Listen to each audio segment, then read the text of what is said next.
March 30th, 2013. Running with a bull.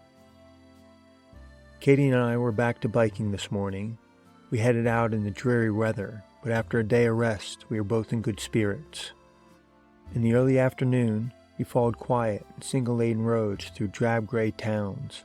Pastures and farms filled in the land around us, and in one of the fields, we came upon a mare looking down at her newborn baby. The mother stayed close and nuzzled encouragement as the foal tried to stand for the very first time. In less than 10 minutes, the youngest horse in France was upright, balancing on long, gangly legs, wobbling as she took in the world for the very first time. I joined in the moment, looking around at the wet fields and overcast skies, trying to see everything with fresh eyes. Wherever I go on this journey, that will be the first time I am there. I must remember to arrive with the same overwhelming sense of wonder as a newborn horse. This evening, we arrived at the town of Arles. A festival was beginning, and the streets were filled in with people. At a tourist office, we learned that there would be a bull running event.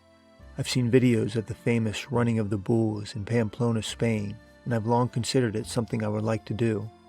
I asked the woman at the tourist office if I could participate. She looked dumbfounded that I would even want to.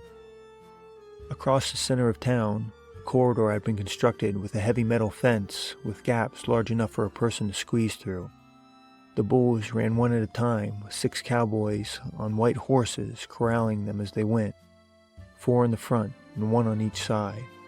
A group of teenage boys then ran close behind, and after watching a couple of passes, I climbed through the fence to join. The crowd of chasers filled in around me as the big animals pounded the pavement ahead. I couldn't turn or slow down. I'd become part of the group, and we moved collectively. I was in a stampede. People cheered and banged the fences as we passed. 2 boys in front of me grabbed the bull's tail and pulled. Others jumped on the creature's flanks and held on.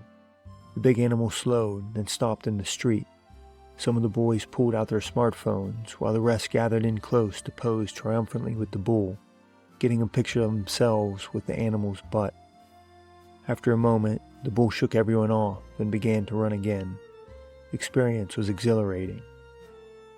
The sun was long over the horizon by the time the festival ended, leaving Katie and I with the challenge of finding somewhere to sleep in a town already booked full for the festival.